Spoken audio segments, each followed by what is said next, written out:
Chapter 10. The eighth plague, locusts. Yahweh said to Moses, Go in to Pharaoh, for I have hardened his heart, and the heart of his servants, that I may show these my signs in the midst of them, and that you may tell in the hearing of your son and of your son's son what things I have done to Egypt, and my signs which I have done among them, that you may know that I am Yahweh. Moses and Aaron went in to Pharaoh and said to him, This is what Yahweh, the God of the Hebrews, says. How long will you refuse to humble yourself before me? Let my people go, that they may serve me.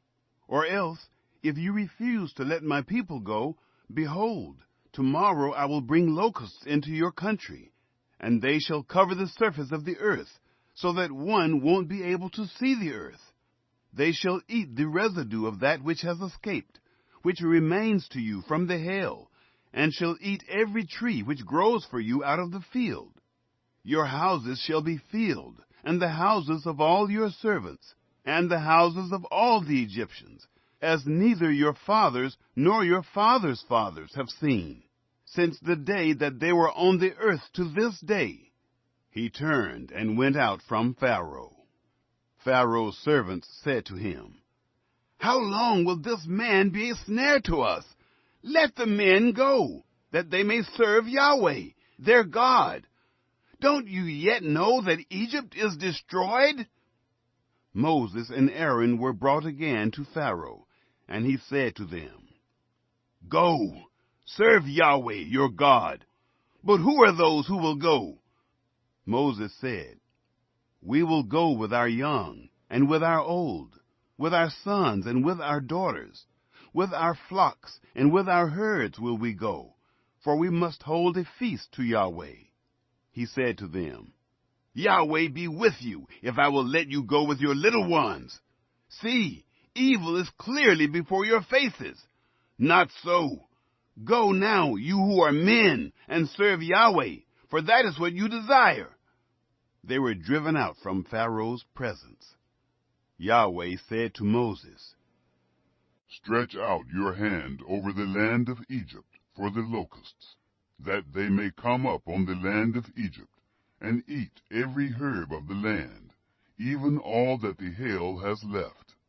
Moses stretched forth his rod over the land of Egypt, and Yahweh brought an east wind on the land all that day and all the night, and when it was morning, the east wind brought the locusts.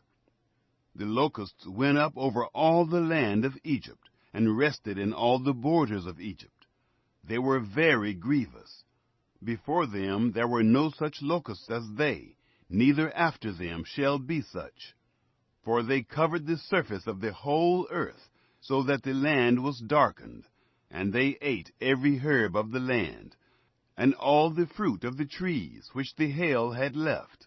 There remained nothing green, either tree or herb of the field, through all the land of Egypt.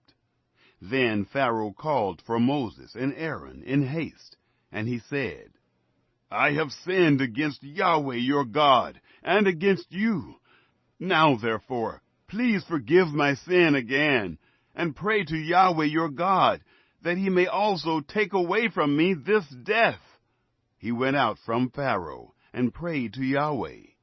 Yahweh turned an exceeding strong west wind, which took up the locusts, and drove them into the Red Sea. There remained not one locust in all the borders of Egypt. But Yahweh hardened Pharaoh's heart, and he didn't let the children of Israel go. The ninth plague, darkness. Yahweh said to Moses, Stretch out your hand toward the sky, that there may be darkness over the land of Egypt, even darkness which may be felt.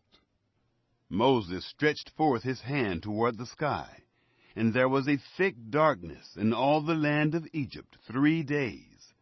They didn't see one another, neither did anyone rise from his place for 3 days. But all the children of Israel had light in their dwellings. Pharaoh called to Moses and said, "Go, serve Yahweh. Only let your flocks and your herds stay behind. Let your little ones also go with you." Moses said, "You must also give into our hand sacrifices and burnt offerings, that we may sacrifice to Yahweh our God. Our livestock also shall go with us. Not a hoof shall be left behind, for of it we must take to serve Yahweh our God. And we don't know with what we must serve Yahweh until we come there." But Yahweh hardened Pharaoh's heart, and he wouldn't let them go. Pharaoh said to him, "Get away from me. Be careful to see my face no more, for in the day you see my face, you shall die." Moses said, "You have spoken well. I will see your face again no more."